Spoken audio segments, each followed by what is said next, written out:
Anyway, yeah, my name is Tom Dillon. I've been a member of the club for a long time, and Pi has been after me to speak at one of these for a long time.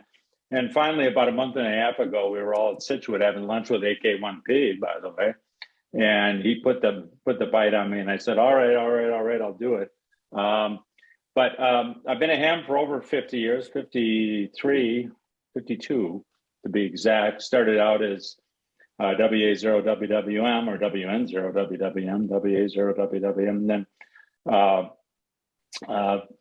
quickly went to general, went to advanced, and then moved out to Massachusetts in 1977. And at that time, as many of you remember, you had to change your call, and I ended up with a one call, WB1GDA.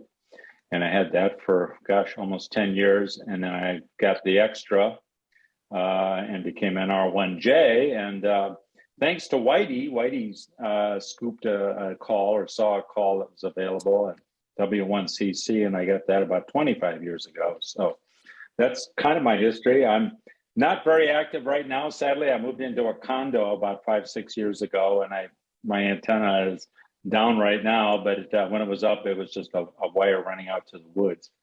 So my activity level in ham radio right now is pretty low, except I go to Dayton. And I've been going to Dayton now for about 50 years. And I'll tell you that whole story plus the history of Dayton. First time was 1971. And hopefully we'll all be out there in May, in just about 4 months from now. Well, let's see. How do I? All right. So I know many of you have been to Dayton. Some of you have been going for a long time, 30 years or more. But I thought it'd be helpful to kind of review a bit of the highlights of the Dayton history. And the first Dayton, as you can see, was in 1952. It was a whopping 600 attendees. And Dayton at that time was a one-day affair. It was Saturday. And it was just, a combination of a big dinner, combination of some commercial exhibits and some outdoor flea market exhibit activity and some talks mixed in. What was unique about Dayton as compared to a lot of the Hamventions is they seem to have gotten really first-class speakers and then the manufacturers, which particularly a lot of those in the Midwest, like Collins, Hallercrafters, Drake, and some others were all there, and it really made it a nice convention. So over time, it began to grow, and it outgrew where they had started out, which was right downtown Dayton, and they moved out to the HARA Arena in about 1964. And I'll talk more about the HARA Arena here in a little while. But so it went out there. Again, my first year was 1971. In 1973, the one-day event that used to be Dayton then became a two-day event, and that was Friday and Saturday. And then 2 years later, or 1 year later, it expanded again to Sunday, so it became Friday, Saturday, Sunday. And as a result of that, the attendance began to grow steadily. So it went from 20,000 in 1980, as you can see, 25,000, and then 30,000 in 1983. Those of us that were there in 1984 remembered it was wall-to-wall people, and there were 35,000, which is and the record still stands. And that went on. It was still at the HARA Arena. The HARA Arena had grown. They've added sections onto it, and that helped a lot. But even then, the arena was old. It was starting to fall down.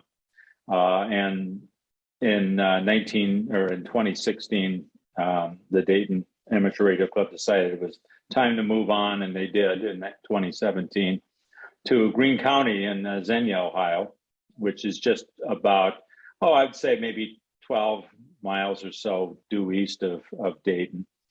And then in 2019 was the last year they've held Dayton. As you know, 2020 didn't happen, 2021 didn't happen because of COVID. 2019 was the last year. They had 32,400.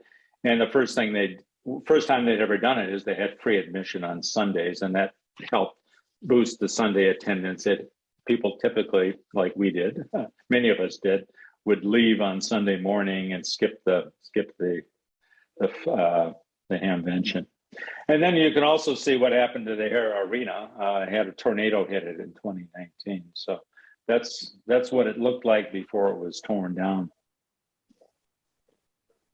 All right, so my story, to elaborate a little bit, that's me, by the way, in February of 1971. And you can tell I liked the big iron then. I still like the big iron, but I think I was working a DX contest at the time. You can see a Model 15 teletype over my shoulder there, and there was some other equipment next to the SX-101. But I was in the midst, I think, of the February DX contest then. I was a member of the Minneapolis Radio Club back then because I was living in Minneapolis. And at the April 71 meeting, a bunch of guys started talking about going to Dayton. And we all, you know, I kind of got enamored with it. I'd been hearing about it for a couple of years. I'd been ham about, 2 years, 3 years at that time. And, yeah, it sounded kind of interesting. I was a sophomore in college and, you know, what the heck, weekend, why not? Let's go down. And about a day before the Hamvention started, this was on a Thursday, or 2 days, another ham friend of mine, WA0WDX, and I were sitting in the student union in the college we were going to, and we just sort of said, yeah, what's going on? Let's head out to Dayton. So we basically bought some tickets on North Central Airlines and flew to Dayton from Minneapolis. Fortunately, a couple of the guys in the radio club had cars, so we were able to fly with them, get a free ride to the hotel. And so Joe and I flew out Friday morning for the one-day Saturday event, and then we flew back Sunday afternoon. And then we shared a room at the Biltmore Hotel, which at that time was the convention hotel. And a lot of fun because at that time, hams would put QSL cards outside their door, and you'd just walk around. Some of them would leave the door open. You could walk in and meet some guys and chit chat. And you had DX hams there, and you had hams from all over the United States, Canada, and it was just a fun event. And it was a one-day event at that time. So we spent most of the day walking around the flea market or in the commercial exhibits, and then in the evening at the downtown convention center, they had the banquet, and we went to the banquet. So that was my first Dayton experience. And some of the things I did, I sat and thought. Well, one thing that was interesting, after Pi asked me this, I flew out to Minneapolis about a week later, and I started talking with some of the locals because I was trying to locate Joe Stoutenberg, WA0WDX. This is a bit of a sad story, and nobody quite knew what happened to him. I hadn't talked to him, obviously, in 45 years or so, but we just didn't know what happened to him. Sadly, the day after Christmas, I picked up the Minneapolis paper and I saw his obituary, and he had died while I was actually here. He had passed away at age 69, I believe. And so I was never able to really connect with Joe and try to pull some of these fading memories out of our first trip there. But what I do remember is we hung out with a local ham around the Twin Cities area here, W0BE, who was kind of like the ham's ham. He top DXer, top contester, and just solid technology guy. He had been a CW operator at Northwest Airlines back in the day when that's how they communicated with the airplanes, and so his CW skills were just off the chart. And he sort of took Joe and I under his wing and walked around with us, introduced us to some people, told us who to see, where to go, and that was very, very helpful.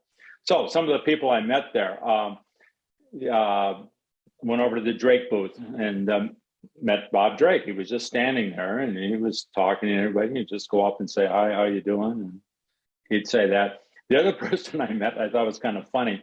You old timers remember the name Prose Walker. He was a friend of W0BE's, and he introduced us to Prose Walker, who had just taken over the FCC Amateur Enforcement Bureau at that time. What is particularly stands out in my mind is Bob, W0BE, was friends with Dick, W4ETO.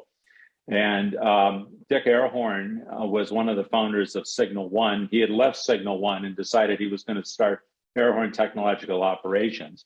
And he had his very first amplifier there, very small booth, just basically a tabletop with a Alpha 70, which was the very first amp, and this was the vapor cooled amp. And he was running it into a Heathkit antenna. Now, this was an amp that put conservatively 1,500 to 2,000 watts, and he was trying to demonstrate the fact that this thing would run key down. And sadly, what would happen is the top would pop off the antenna and would start steaming. So that was kind of fun. And yeah, basically we just walked around the commercial exhibits and the exhibit hall. The HARA was much smaller. So you had the arena, and then you had the exhibit hall with the wooden floors. Those of you who were at HARA would remember the hall with the wooden floors. And that was it, really. That was about it. They added the other buildings on later on. And then the flea market was outside of the hall with the wooden floors, and it was much, much smaller. It was all basically to the east of the HARA. Wasn't much in back at the time. All right. So places I went, you can see from the CQ cover in '71, that's what the flea market looked like. And I stopped at all of the places that you see there. Drake, of course, Alpha. Hallicrafters had a big stand. Swan had a big stand. And then Heathkit. I was very fascinated. Heathkit didn't have any money, so I wasn't going to be buying any expensive Hallicrafters equipment, not that I wouldn't have wanted to, or Drake equipment for that matter. But Heathkit was kind of in my wheelhouse, and Joe's also. Interestingly enough, Joe went on to work at the Heathkit store here in Minneapolis. Oh gosh, while he was in later years of college, and then after college for a few years. He was a huge Heathkit guy. But we stopped at all these places, talked, and then picked up brochures, folders, that sort of stuff about it, and it was kind of fun. I still have a lot of the brochures, believe it or not, from 50 years ago, which is a lot of fun to go through them. Okay. So after that, unfortunately, I had to take about a 16-year break. I didn't go from 1972 to 1988. Jobs, marriage, house, family, relocation to W1 land, everything kind of just built up. And so I just, every year I'd say, I'm going to Dayton, something would come up, I couldn't do it. Until finally, what happened was, and he's on here, K1NOK, AA1V, and NS1N, Carl, all piled in and went out there. And that was the year Carl won the grand prize, the ICOM 761 in 1988. And after that, I said, wait a minute, we got to get to Dayton. So in 1989, I had just gotten a brand new Jeep Cherokee, and Dick, W1AUZ, Jeff, NS1X, and myself piled into it on a Wednesday night after work and drove straight through to Dayton. And believe me, that was an experience. We had a 40-meter radio on there. I think Jeff had it was a ICOM 757, and we were in communications with K1NOK and NS1N, AA1V, who were all in Bob's car on 40 meters. And we sort of kind of basically caravanned out there then. So, and since that time, I've been going pretty much every year. There's a few gaps in there for one reason or another, but I've been going pretty much every year. But the 1989 year was an amazing year because all of us, at least Dick, Jeff, myself, all brought money. I came home with a brand new Kenwood 940. Dick bought a used Kenwood 940. Jeff bought I believe he bought a Yaesu 736 VHF multi-mode transceiver, and a lot of other little stuff. So we packed up the Jeep full on the way back, and it was good time.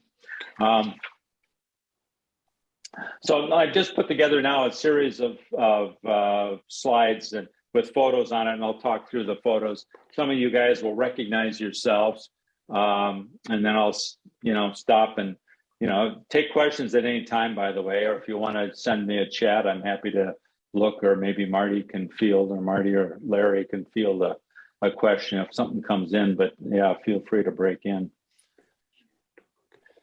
So these are just, again, pictures over the years. This is HARA Arena going back about 20 years ago.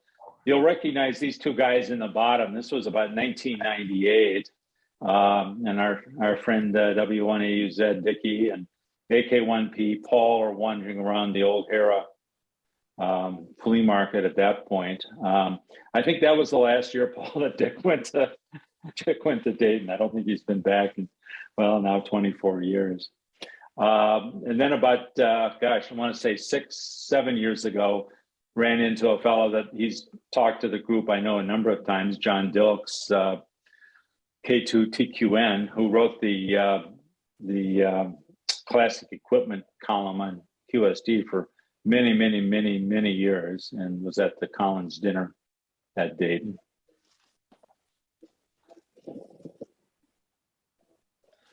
Some of the characters you run into in Dayton, I look at the top two, the fellow with the big hat there, the cat in the hat. He's been around for a long time, comes every year.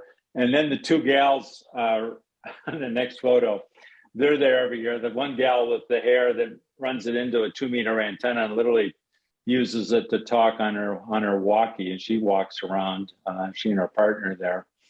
And they're there every single year, and that's classic. And then this is another old HARA Arena photo from years gone by. And then there's something, I think K1NOK might have spotted this chair here, but it's a chair with vacuum tubes on back with this gal standing next to it. And it's like the ham chair that maybe we all wished we'd had. And then Marty and I were talking earlier about the say it anyway, the shitstorm that happened about 10 years ago, 2011, late Saturday morning, a pipe that drained all of the sewage out of the HARA Arena out to a drain field behind the flea market, ruptured literally in the middle of the flea market, and it started spraying all sorts of sewage all over the flea market. So quickly people moved away, cleared off their stalls, but the stuff started running down towards the booths where they had the food, right next to the back of the HARA Arena. And our good friend Pi was sitting next to there waiting in line for order a piece of pizza when this stuff was rolling towards him. And I looked down and I said, "What? How can you even stand there and eat pizza?" But anyway, what they did was they had two guys sit there all afternoon with the truck, and they just sat and sucked this stuff up because they couldn't shut down the toilets inside the HARA Arena. There were too many guys needing to use the too many toilets. So all they could do was sit and pump all afternoon this stuff and keep it from rolling all over the flea market. But that was a choice event, experience that if you'd seen it, you'd never forget it, as I'm sure many will agree. And then some of the other events. The first year we went to the Greene County Fairgrounds, it rained, as a lot of times it does, and the mud just became incredibly difficult to work with, so you really stayed away from it, but that made it kind of tough walking. Some other things, those of you that are Collins collectors or know Collins equipment, this is Dave Nepper at the Collins Radio Association meeting that was there. He's another old-time ham Collins guy. And then I was a drake collector for many years, and I still have some. But this fellow that's right holding up what that is an incredibly rare Drake C7 console that went with the TR7 line.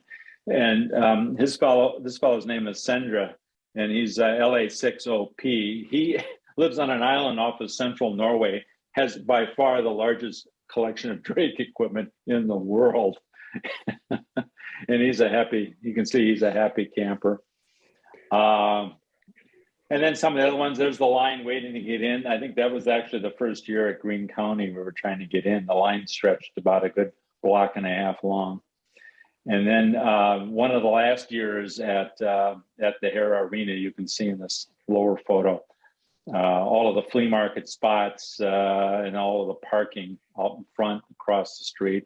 Plus they ran shuttle buses from area shopping centers. And this is Ev, and gosh, I've forgotten his call. Shoot. Anyway, he runs the Drake Forum and did for a lot of years. I don't know if he is anymore. Again, we haven't had one in 3 years, but real nice guy.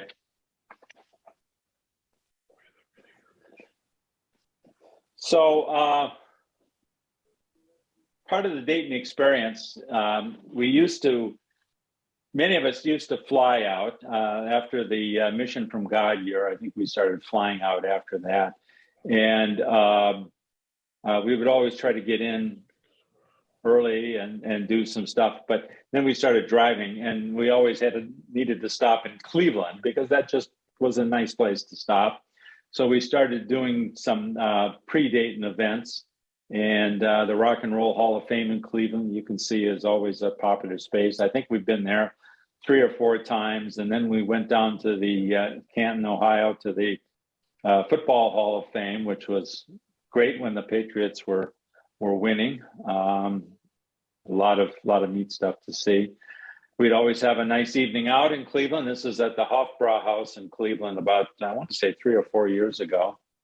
And honest to gosh, it's just like being in Munich at the Hofbrauhaus, maybe a little less quiet, or a little more quiet, I should say, a little less rowdy. But that was a lot of fun there. And then, of course, I put in the P-51D because we always try to get to the Air Force Museum, U.S. Air Force Museum outside of Dayton at Wright-Patterson Air Force Base. And there's just always something new to see there. So that's almost a must-see on the Thursday afternoon. More pre-activities. About 4 years ago, they dedicated the Memphis Belle. If you'd seen the movie Memphis Belle, you know the story of Memphis Belle. It completed 25 missions, and when it did its 25th, they retired it, sent it back to the U.S. to sell war bonds, and it sat basically in Memphis outside on a static display in Memphis, and for I don't know how many years, and finally it had deteriorated. So the Air Force Museum took it and totally refurbished it, and they rededicated it in 2018. So we happened to be there on the day that they dedicated it. And they also did some reenacting outside. So here's some of the reenactors that you see. On my ThinkPad. And then one year we got into just flying the Wright brothers. So we went around and saw everything that the Wright brothers ever did.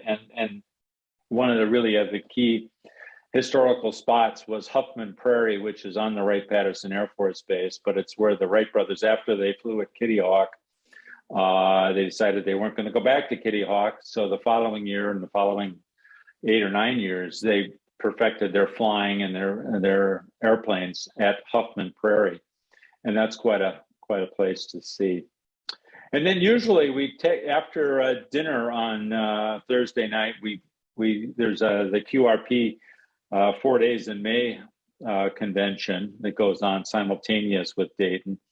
And they usually have like an open house, kind of like a mini flea market display. And you can go over to a hotel in Beaver Creek, Ohio, and walk around, see all of their, everybody selling anything having to do with QRP. And here's Pi, who's, I believe, looking at the Elecraft table, lusting after something there. So one of the big things with Dayton is always the banquets, and there's a lot of banquets. There's the DX banquet, there's the contesters banquet, there's any number of radio specialty banquets, whether it's Collins or Drake or others that, and then there's banquets having to do with nets of one sort or another. So there's just all over town. On Friday and Saturday night, there's a banquet of one sort or another. So here are just various photos from banquets. And the top photo, you'll see a group at the, well, one of the DX banquets, I believe, sitting there. I see Thayer is there, of course, Pi, Jerry, you see Jeff, Elves. So we were all there. And then down below, here's, I believe it's another DX banquet. You'll see Frank, Tom, and good old Don in one DG. And there's another DX banquet. See there, Tom Hurley and Pi. And then 3 years ago, we were at the banquet, I believe it's the one in the upper right corner, which was Southwest DX Association, Southwest Ohio, and we've got the DX of the year, which Don Greenbaum, his DXpedition won it, and you'll see Don and AA1B up there, and maybe some other fellows that you'll all recognize. But that was a treat. And the one that Bob and me were sitting at the Collins banquet listening to somebody.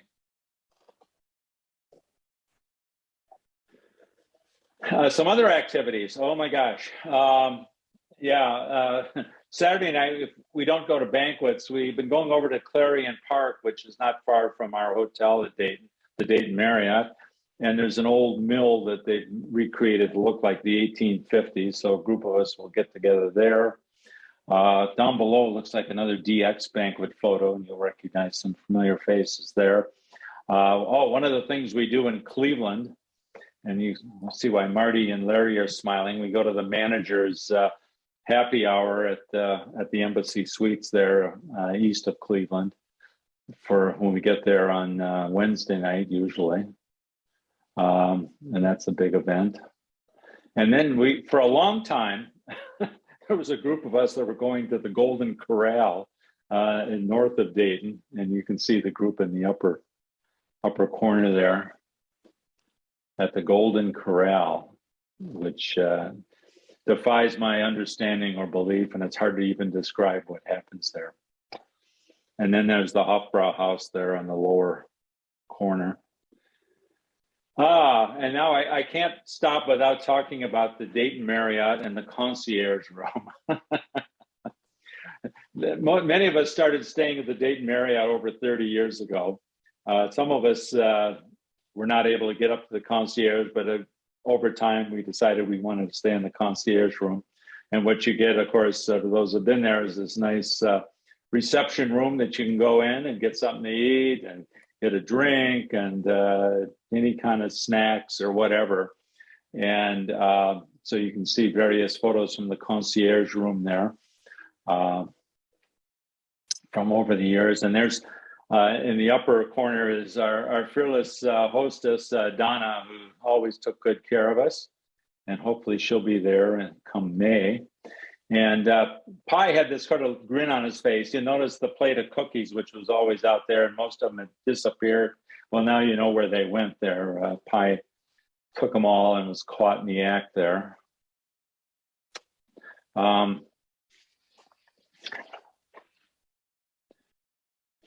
Yeah, let me catch up on my, okay. So yeah, Dayton Marriott Concierge Room is sort of like party central for us when we're not at the Hamvention or not at a banquet. We're in the concierge room for breakfast and late night. Some other things, you meet some really interesting people, and these are just some of few people that we've met over the years. This was the last picture of the old Dayton HARA Arena, the arena itself. But about 3 years ago, they announced the K4, and that's Wayne, N6KR, who is happily selling you a K4. And I think you bought one there, if I remember right.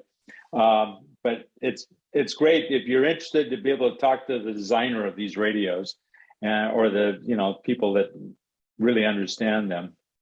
And that was good. And then for a number of years, you'll see, well, here's the top photo is Bob Heil, who's always there with surrounded by a number of our South Shore hams.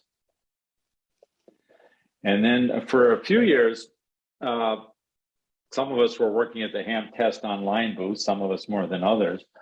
And so if we weren't working at the ham test online booth, then you're out in the flea market or out in a session of some sort. But in the lower corner there, and Pi informed me, I would not have recognized this guy.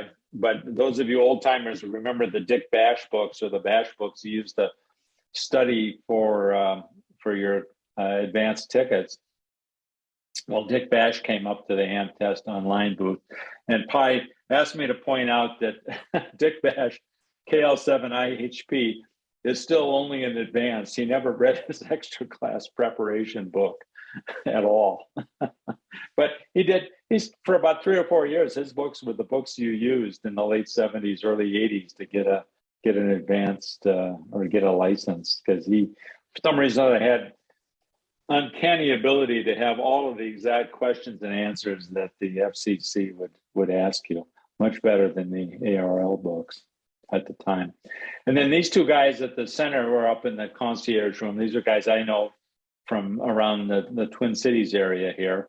But Dayton Marriott is the ARL headquarters hotel.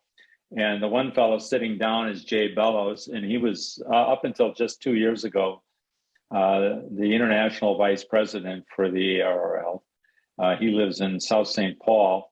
And then the fellow standing behind him is Greg Wyden, K0GW, lives in Stillwater, but he was the first vice president of the ARL at that time, and also the fellow that was responsible for overseeing Logbook of the World, which whenever I would see him, I would sort of let him know what my thoughts were on Logbook of the World, which were not all that good. Anyway, and then just a standard flea market picture of what you would see. Got a few more of these. A lot of big, heavy test equipment. A lot of boat anchors, you name it. Down below, I was walking around and snapped a picture of a couple familiar faces there having lunch. And then you see a lot of other interesting people like Richard Nixon or the piggy there walking around. It's it's really interesting. Those two pictures were taken at Greene County. Notice the piggy, there's this little lifted, it's like a little office or a observation tower that the local county police use to kind of keep an eye on us, which is probably a good idea. And then lastly, there's a rain is always a problem, especially out in the prairie like that. They come up quickly, rain hard, and then dissipate ever quickly. So I think the first year we were at Greene County, they issued a tornado warning. So everybody crammed into these buildings. And that was exciting for about a half hour or so. But anyway, so I'm going to wrap it up here. I've got one more slide, and I'll say goodbye. And so we used to fly out to Dayton until one year, I think it was 2015. We looked in the cockpit, and there was our pilot. So we said, nah, I think we better drive next year. But seriously, it's been a lot of fun. I hope you enjoyed it. I'm happy to take whatever questions you have, and I'll leave you with this little humorous story that I found. And for the last couple of years, this is what people are doing. And in fact, it was from 2020. So we know 2021 didn't happen. But if worse comes to worse, you just sit by your radios, turn on the sprinkler in the rain, and pretend you're at the Dayton flea market. Tom, if you had to give advice to someone who'd never been there before, what are the reasons you would sell them on going? Well, it's it's like going to Mecca if you're a Muslim. It's for ham radio people. It's just everything is just pulled in there. You get to meet all of the top operators, many cases from all over the world. See all the top equipment. It just is. You know, it's the place where everybody goes. Everybody goes to Dayton because everybody goes to Dayton, and that's kind of why. You know, there's some good deals there, certainly in the flea market, and there's some not so good deals. There's also some good deals on equipment. A lot of the distributors, manufacturers throw on Dayton specials. But yeah, it's just everybody goes there because everybody goes there. You can listen to some of the great speakers on almost every topic of ham radio, and that's kind of what I enjoy.